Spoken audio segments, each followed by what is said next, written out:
I'm Charlie Comstock of Model Railroad Hobbyist Magazine, and I'm underneath the Hobby Smith Hobby Store in the train room of the Columbia River N-Scale Club.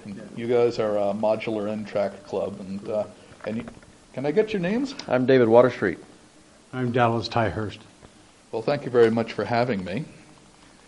What was it that the club is N-Scale and N-track? What is it about N-Scale and N-track that attracted you? Well, for one thing, I saw the layout many years ago, and I was impressed with the fact that you have such small trains and such a huge amount of scenery that looks real. You can't do that in a lot of other scales because you need much bigger scenery. Here it just seems to fit. We get a lot more trains in, a lot more running, and a lot more switching. And it just seems like the right scale for us. We get a better ratio of track to scenery is one of the big things that started it. Yeah. Well, what is it that, are there any problems with N-Scale or N-track, things that you don't like?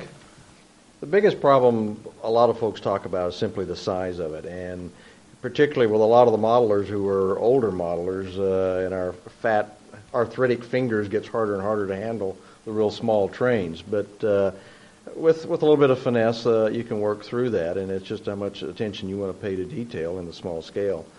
But we've got every much as detail, I think, as the HO modelers do in our N-scale equipment and running stock, layouts, that sort of thing. But it's a finer scale, and you have to be a little more careful with what you're doing and how you're modeling and the details that you can achieve.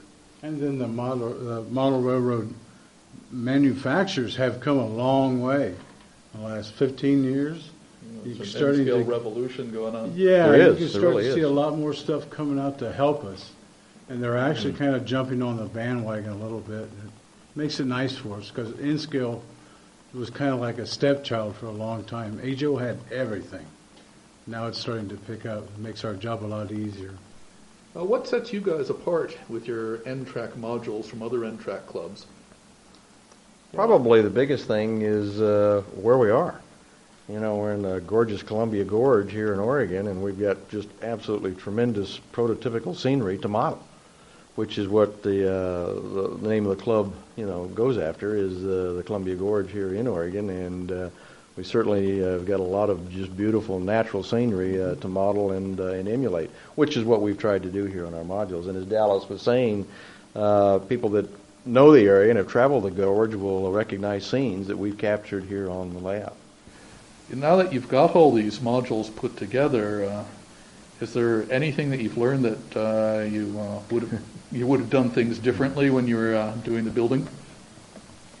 Well, the one thing for sure that we learned was every module used to have individual legs, one on every corner of the module, and that was so long in taking down and putting up that we agreed to put in what they call pocket legs. They're standardized, they have pockets. You just put the module on the legs, you're done.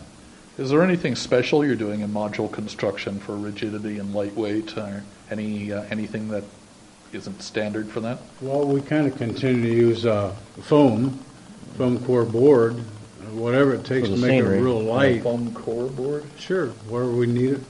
Roads. Oh, you use foam core up for a flat surface. Yeah. Then we use pink foam or white foam for scenery, and anything to make it lightweight, obviously, so we don't have to kill ourselves moving it. Or is there plaster here? Or The is basic- There's or is it plaster. that Joel Bragdon geodesic foam stuff? We've experimented with that a little bit. We haven't gone, because this is, again, most of these modules are a number of years old. We haven't gotten into that yet, but we are experimenting with that and have on a couple of instances, but we haven't gone full scale. Is that working well for you? I've done a number of layouts using that, and it works very well, and I'm very enthusiastic about it. How's the cost of that compared with traditional plaster? My experience is the raw materials tend to be a little more expensive, but the time that you save in doing that, I think, exceeds the additional or the cost savings you would have in traditional plaster.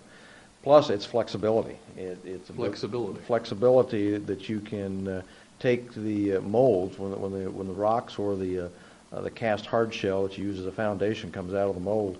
It has a tremendous elasticity to it, and so you can mold it. You can, by mold it, I mean by form it. You can shape it any kind of a shape that you want with the rocks already cast into it. So you can shape it into a ravine. You can shape it into an outcrop of sort. What about the water? Basically what we do to start with is we do our landforms where we plan on having the water. We smooth it down as much as we can. Then we come on with joint compound. We spread it, get it everywhere we want to go. Then we get a wet sponge, wet it on the edge, and make little waves all the way through. As many as we want, as often, and as high as we want by using the sponge. And we let that dry. We come back, we paint it, light around those small edges, darker in the middle or deepness. Then we let that dry for a few days, make sure it's correct, not cracked. And we repair it, then we gloss coat it. And then here, just what it looks like as a finished product.